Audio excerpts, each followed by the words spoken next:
Telangana assembly ఎన్నికల్లో ఆ రాష్ట్రంలో ఓటు వేసిన లక్షలాది మందిని ఇప్పుడు ఏపీకి తరలించే ప్రయత్నంలో తెలుగుదేశం పార్టీ ఉందని వైఎస్ఆర్ కాంగ్రెస్ పార్టీ ఇప్పటికే ఈసీకి ఫిర్యాదు చేసింది.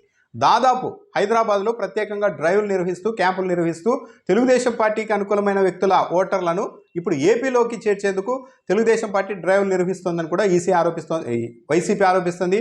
దాదాపు 4,30,000కు పైగా ఓట్లు ఏపీలో అటు తెలంగాణలో 2 చోట్ల ఉన్నాయి. ఇవి డూప్లికేట్ ఓట్లు, వీటిని తొలగించాలంటూ కూడా వైఎస్ఆర్ కాంగ్రెస్ పార్టీ ఫిర్యాదు చేసింది. అయితే సామాన్యులే కాదు, కీలకమైన నాయకులు కూడా ఇప్పుడు తెలంగాణ అసెంబ్లీ ఎన్నికల్లో ఓటేసి ఇప్పుడు మళ్ళీ ఏపీ అసెంబ్లీ ఎన్నికల్లో కూడా ఓటేసేందుకు ప్రయత్నిస్తూ ఉన్నారు. వీరిలో జనసేన అధ్యక్షుడు పవన్ కళ్యాణ్ సోదరుడి కుటుంబం మొత్తం అదే పనిచేస్తోంది.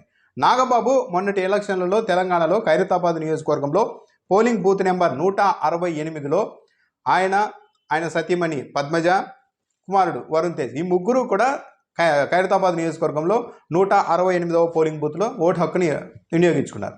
అక్కడ ఎలక్షన్లు అయిపోవడం, ఇప్పుడు ఏపీలో ఎలక్షన్లు వస్తూ ఉండడంతో నాగబాబు కుటుంబం మొత్తం ఇప్పుడు ఫామ్ 6ను ఏపీలో ఓటు కోసం దరఖాస్తు చేసింది. అంటే మళ్ళీ కొత్తగా ఏపీలో ఓటును దరఖాస్తు చేసుకునేందుకు నాగబాబు కుటుంబం అప్లై చేసింది. దీన్ని కూడా ఇప్పుడు ఈ విషయం కూడా వెలుగులోనికి వచ్చింది. నాగబాబు తెలంగాణలో ఏమో నాగేంద్రరావు అనే పేరుతో ఓటేశారు అక్కడ ఖైరతాబాద్లో. ఏపీలో మాత్రం నాగేంద్ర బాబు పేరుతో నాగబాబు కొత్తగా ఓటు నమోదు చేశారు.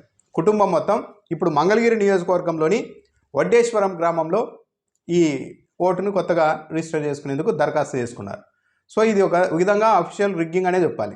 ఎక్కడైనా అర్థం ఉందో, మొన్న అసెంబ్లీ ఎన్నికల్లో తెలంగాణలో ఓటు వేసి అక్కడే వీళ్ళ కుటుంబాల నివాసం ఉంటూ అక్కడే స్థిర నివాసాలు ఏర్పాటు చేసుకొని సరే ఏపీకి శాశ్వతంగా షిఫ్ట్ అవుతున్నారంటే అది కూడా లేదు. మొన్న అక్కడ ఓటు వేసి ఇప్పుడు మాత్రం మళ్ళీ ఏపీలో కొత్తగా ఓటు కావాలి అంటూ దరఖాస్తు చేస్తూ ఉన్నారు అంటే ఇదంతా ఒక అఫీషియల్ రిగ్గింగ్ లాగా ఉంది. ఇలాంటి వాటిపైన కఠిన చర్యలు తీసుకోకపోతే ఎన్నికల ప్రక్రియకు ఒక అర్థమే ఉండదు. సరిహద్దు జిల్లాలు, సరిహద్దు గ్రామాల్లో వాళ్ళందరూ కూడా ఒక రాష్ట్రంలో ఓటు వేయడం, ఆ రాష్ట్రంలో ఎన్నికలు పూర్తవగానే ఆ పక్క రాష్ట్రంలో కూడా ఓటు హక్కును ఇలాగే మార్చుకొని వేసుకునే అవకాశాలు కూడా ఉంటాయి.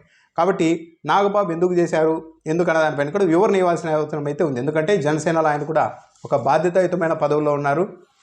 దానికి తోడు సమాజంలో మార్పు కోసం నిరంతరం చెబుతూ ఉంటారు. కాబట్టి తెలంగాణలో మొన్న ఎన్నికల్లో ఓటు వేసి ఇప్పటికిప్పుడు ఏపీలో ఇలా ఓటును మార్చుకొని అక్కడ కూడా ఓటు వేసేందుకు ప్రయత్నించవచ్చా, ఇందుకు నిబంధనలు అంగీకరిస్తాయా, ఇది చేయడం నైతికమేనా అన్నదైతే జనసేన పార్టీ అయితే సమాధానం చెప్పాల్సిన అవసరం అయితే ఉంది.